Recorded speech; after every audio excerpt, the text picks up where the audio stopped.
Larry Lawton here. I have a really important and good video for you today. This video is going to be about the guard and the sheriff who are being sued for selling keys to male inmates, and they ended up raping some female inmates at a jail in Jeffersonville, Indiana. We're gonna get into that video in a minute. Before I get started, please check me out on YouTube member programs, Patreon, Discord. Check our merch out, please. We're doing well there. Please check out the podcast, The Real Deal, with me, Larry Lawton, and you see it right here. We're in the studio right now. Also, please, if you have not subscribed, please subscribe. Go to the other channel, help us out. We really appreciate that. That's The Real Deal with me, Larry Lawton. And please like and put your notifications on for this video as well. Now, what I want to get into in this case right here, and it's all over the news, and I got a lot of emails about this case to come and check this case out. And I think it's very important that I do. Now, let me explain how this goes. Jails are not prisons. In prison, you're already convicted. And in prison, you have to be serving over a year as your time, so you can go to a state facility, whatever state you're in. And if you're in a county jail, it's usually a pretrial, which means you're not even convicted. You know, you're treated like a criminal, but you're not really a criminal yet. You know, so for that, innocent until proven guilty, I'm not buying that one too well, everybody. So with that said, on this case, here we are in a jail, and the jail is in the Clark County Jail. The Clark County Jail. It's in Jeffersonville, Indiana. This jail was actually featured in 2016. I think it was May of 2016. It was featured on the show Lockup, or 60 Days In, Lockup. And even then they found a lot of problems at the jail. Well, this incident happened here, and it keeps referring back to October of 2021. What it is there's a guy named Lowe. His name is David Lowe. He's a guard that was selling keys. Now that's keys to run wild. Just think, he has keys, that they're selling keys for $1,000 so inmates can run rampant in the jail. They ended up assaulting or raping, is what the lawsuit says, 28 females. It's over 24 females in the jail. Now, it boggles my mind to think about these poor ladies in the jail. And I talk a lot about jails because they're our stepping stone to the prison system. Now, if we can't get jails right, how are we gonna get prisons right? You know, you start everything off right there, and it keeps going. So that's another big thing that's really bad about what's going on here. So now, Jamie Knoll is the sheriff of Clark County. He's been there forever, and he is the one who's responsible for the jail. How that works is in places. A county sheriff handles your jail. Now, some areas actually take it away from the sheriff, and what they do is they bring in what they call a jail administrator. Now, that person will answer to the county commissioner or the council of that city or county or whatever, however they work it in that state. So you do have jails that are not run by sheriffs, so I want to make that clear. Now, I don't have any issue with a sheriff running a jail if they're run right. Obviously, I think there should be, there's a little bit of a conflict of interest for a sheriff to run a jail and the law enforcement in an area, because all that sheriff has to do in any jail is, if he wants to increase his numbers, he tells his deputy, let's start arresting people for minor offenses. Now what happens, the sheriffs go out there and they get someone for a minor marijuana or something of this nature, which they normally wouldn't arrest for, and they bring them into the jail, and all of a sudden the jail numbers go up. The sheriff can then ask for more money, there's budget issues, stuff of that nature, or vice versa. Start letting people out or telling his deputies, don't arrest anybody, and now the jail numbers come down and he looks like he's doing a great job as a sheriff. So I think there's a big conflict of interest when you have a sheriff running a jail. Now, once you have a jail, just to give an example, the county I live in has about 550,000 people. Now we have a jail, of course it's the Brevard County Jail. Now that is run by the sheriff. Well, in that jail there's a $50 million budget. $50 million budget for deputies and stuff and how they run. And they have contracts, obviously, with food people, medical people and stuff of that nature. And they do that, so there's multiple contracts in all these sheriff's departments. Now, How hard would it be for the county to take over the jail? Not hard at all. Hire a jail administrator, and then the jail administrator answers straight to the county commission. Because right now, the county commission has a hard time doing anything with a jail sheriff because they really have no power over that sheriff. What happens is, if we had a jail administrator in all the jails around the whole country, you would see a little bit different because they answer to the people. And I always say that. Yes, the sheriff answers to the people because he's an elected official as well. But he's one person, he can be really tied into the county, and before you know it, that sheriff can do pretty much anything he wants. Again, there's good and bad in everything. I don't look at any one sheriff out there and say, oh, he's bad, he's good. I really don't know what goes on in these places. I'm just telling you, as a collective thought, we should take jails away from sheriffs. And this case here right now we're dealing with, it's all over the news, is very important because it shows how the sheriff and can run a jail and maybe not know what's going on. Now, this guy named Jamie Knoll, I'm not blaming him. Maybe he did not know what's going on. Maybe he's disconnected to the jail. Now, he might have a commander running the jail, and I'm sure somebody's going to be held accountable for this, higher up, and I hope they are.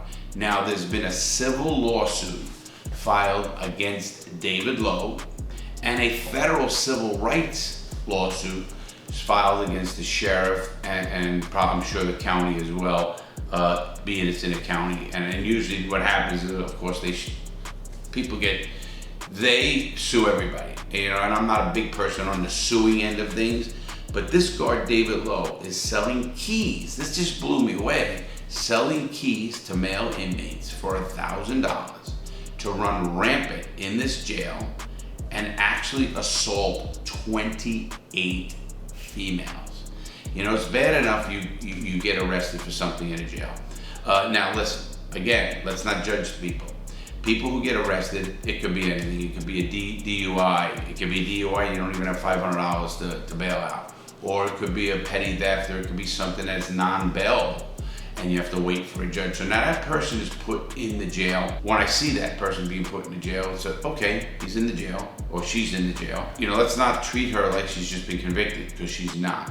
Obviously, there are some dangerous people there. There are people who do murders or stuff like that, and they have to be put in the jail in a secure environment so they're not a threat to the community. Usually, the only way you don't get bail in everywhere, and this is every place that I know, and I did the law for 10 years, is if you are a threat to the community or you are a flight risk. That's the usually only reason you don't get bail. Now, in our system of justice, money plays a big deal. If you don't have the money to bail out, you are pretty much in jail, and that's it. And there's other cases, if you have a robbery or if you have something like that going on and you want to get this thing right, you might not want bail because you're going to do time anyway, and that counts as your time. So that's what a lot of people will do. I've been to enough county jails and in them and met many women who were in them and actually talked to people who have had very, very rough times in jails. And I don't get that. And again, this is another incident I think we could fix pretty easily.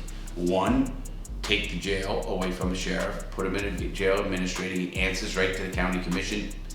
Now you have accountability. That's number one. Number two, we could obviously try to get as much bail for non-violent offenders, especially women or stuff of that nature, that they're not gonna be waiting in jail just because they don't have the money to get out. And that happens a lot. Sadly, it happens a lot. And that kind of drives me crazy with this whole case. So now, the people now are gonna be suing, again, the sheriff, the county, and the guard. The guard's a civil rights lawsuit, a civil suit. And will he be held accountable? Let me tell you why I don't think he's going to be held accountable. Yeah, I think he's going to get fired. I think a lot of other things are going to happen. I don't think he's going to pass muster. And here's why. It's because they get immunity. A public official who wears a cop or a fireman or something like that has immunity over getting sued. And even counties and jails and even the federal government, there is a cap on how much you can get. Now, To beat that cap, you have to, what they call, prove deliberate indifference. If you can prove deliberate indifference on a case, you can then pass the cap that goes on, because now they're saying incidents happened like this before of some kind of the nature and nobody did anything. Now you're not just an idiot, you're deliberately indifferent to the people in that jail, and you can be held accountable. And that goes for the sheriff, and that goes for this David Lowe, L-O-W-E. Obviously, when something of this nature happened, this big, there had to be so many more guards in this incident that knew what was going on. You can't be letting people run rampant in a jail. Literally the keys to the doors. Think about it. They got their own key. They bought a key. This just blew me away. And when they bought this key, they're running around, going to a female cell, doing whatever they're gonna do. And all of a sudden, there's other guards there. There's not one guard on in the jail, obviously. And now all of a sudden, you have this person, these people running around. You're telling me nobody in that place knew anything about it? I don't buy that, I really don't. I don't buy it in the least. I think more people knew about it. Again, nobody reported it. The big problem we have with, I think, any agency, and I'm not just pointing out law enforcement agencies, because I myself am my honorary police officer from the city of Lake St. Louis, Missouri, and they just run things a lot different. That's why I even accepted that badge, and I work with them to try to train them to be better community policing officers. Obviously, they are very good. I wouldn't be with them if they weren't doing that. And let me give you a hint why. That's a city that gives out awards, not for the most DUIs, not for the most arrests. Because as one chief, and he's one of my mentors, is Mike Force said, if you give out awards for the most DUIs, the police officers are gonna try to please the chief. So you're gonna have bad arrests. Now that doesn't do anybody any good. You hurt the citizens, the people in your own community that you're sworn to uphold, and you're also giving that person the appearance of, hey, we don't care about you. Now, if you give out awards like they do in Lake St. Louis for speaking at churches or changing a person's flat, being a community-minded, a service to the people you have, you're gonna see it a lot different. You're gonna have the guys wanting to please the chief of police. And the reason I know this works and stuff is because in Lake St. Louis, Chief Mike Force at the time, he's since retired, but the chief there now, Chris Giuseppe, is amazing. It was his protege, and they're just a well-run, community-minded organization that looks to do the right thing, to try to correct things. As the chief would say to me, listen, I don't want to see a city that makes a lot of arrests. That means you got some problems with at the front end, and you got to figure out why you have those problems. You need to have less arrests and a lower crime rate, and now you got a really good city. So now, all of a sudden, your police officers are connecting with the community through churches and little leagues and helping people on the street with a flat or stuff. It drives me up the wall when I'm on the road myself and I see a police officer ride by a person who's on the side of the road, maybe with a flat, maybe just stuck and they don't know, and that officer does not stop behind that person and at least put on the lights and try to help that person one way or the other. It drives me nuts, but it happens all the time, everybody. And a look in your community, if that's happening in your community, I implore you to call the police chief, call the city and say, listen, I'm on this road, X amount of road it is, and I just watched one of your officers ride by a person that's stuck on the side of the road. What happens if that person got hit by a truck or something else coming and you were there and you didn't do anything? Obviously, if the officer's on the way to an emergency, that's something different, in lights and siren or something of that nature.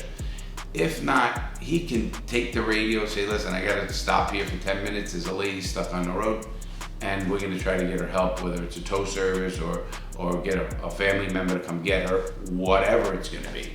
That is a total thing we need to do, is make our officers community minded. Now, going back to the jail. Well, the sheriff runs the jail, so there are deputies in that jail. They're not just civilians of some sort. They're sworn deputies in that jail to uphold the Constitution and people's rights.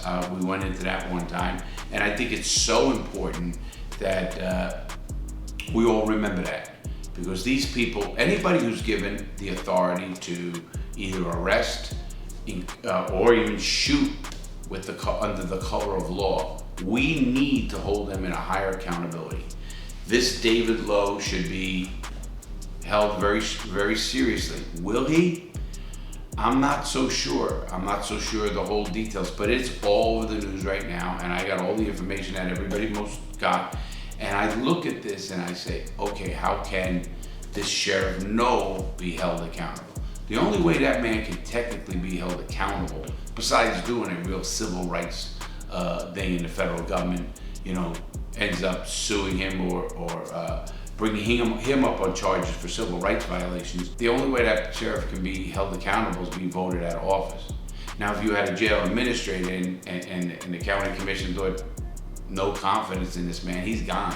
He's out of there. He works under the pleasure of the county commission.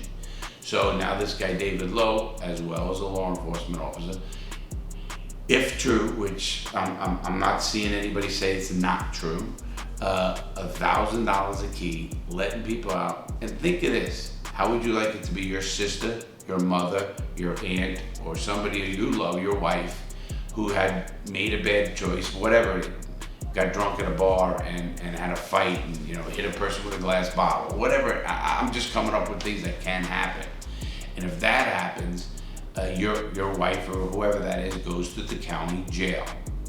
Now, if that happened if this incident happened in October, is what it is saying, October 23rd is what the dates we're getting, October 23rd of 2021, where most of these women came forward.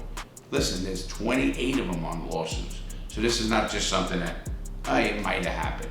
There's 28 people who were traumatized in the worst way possible. How would you like to be in a facility that you can't get out? Now, I know how the feeling is, but you might not. Now you're in a facility that's so bad that the inmates are running wild. You can't even, forget it, you couldn't even get sleep. You couldn't even feel comfortable in any one way, or maybe you shouldn't, and I get that part of it. Nobody wants jails to be a running amok place, but we also don't want jails to be torturous. And that's torture. What I just explained, by selling keys, door keys to let inmates out of cells and into another cell, because usually they're all the same key. They have what they call turn keys in a lot of jails. They're not electric.